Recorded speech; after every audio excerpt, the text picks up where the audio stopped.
Oi, Sérgio, boa tarde. Pois é, só para a gente trazer um contexto para o pessoal que nos acompanha, desde o ano passado a gente está falando com mais ênfase a respeito da Fundação Hospitalar de Saúde e de como vai ficar a situação dos trabalhadores que atuam lá, que recebem pela Fundação. É que a Fundação foi criada em 2009 e desde então o Ministério Público vinha acompanhando as atividades, identificando algumas ações suspeitas, enfim, chegou-se ao consenso de que a Fundação ela deveria ser extinta.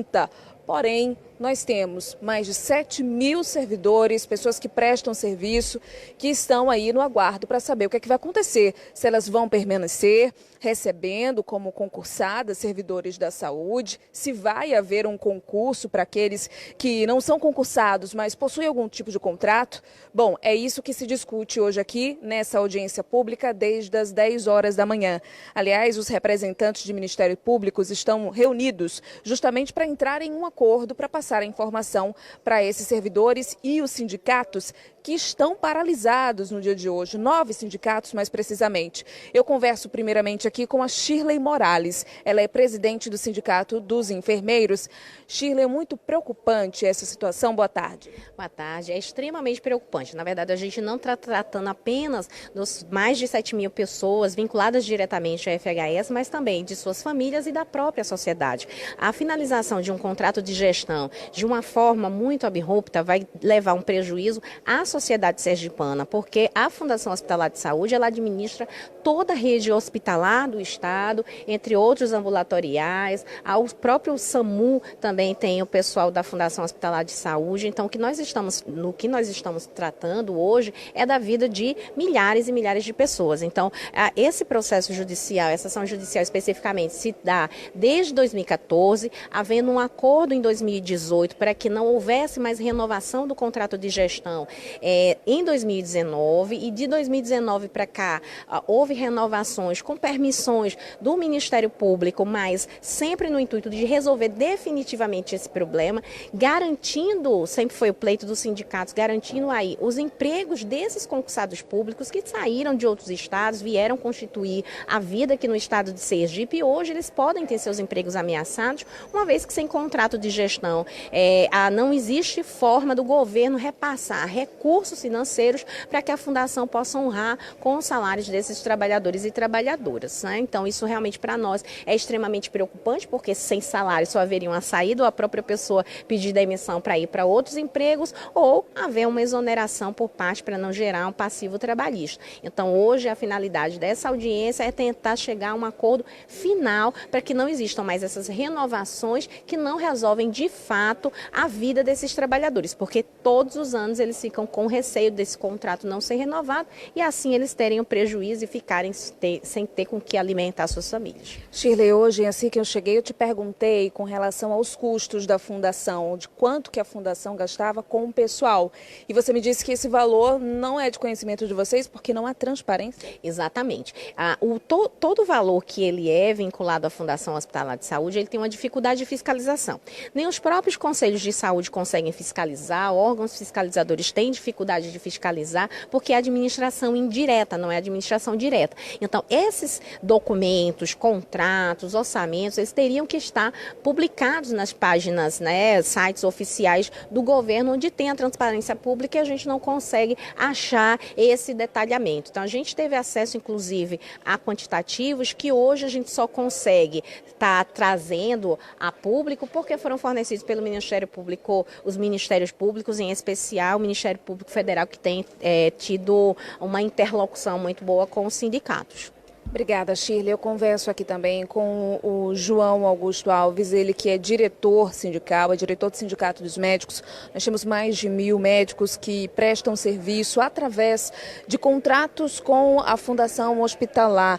Também há uma incógnita de como vai ficar isso. Então, há toda uma incógnita, porque tem-se que se focar também na assistência à população. Já foi-se concebido desde 2014 que o modelo Fundação de Saúde aqui em Sergipe não deu certo. Nós avisávamos isso em 2009, quando da sua criação, 2014, e o próprio Ministério Público percebeu isso e ingressou com ação, porque viu que a gestão via Fundação não estava rendendo frutos positivos, muito pelo contrário, além de não resultar em uma melhoria na saúde, ainda estava resultando em gastos excessivos do dinheiro público. 2018, como foi dito, então nós temos atualmente 1.000 médicos com contratos precários e 200 servidores estatutários e aproximadamente 700 concursados FHS. Qual é o desejo dos trabalhadores? Continuarem prestando assistência à população. Esse é o desejo dos sindicatos e o desejo dos ministérios públicos.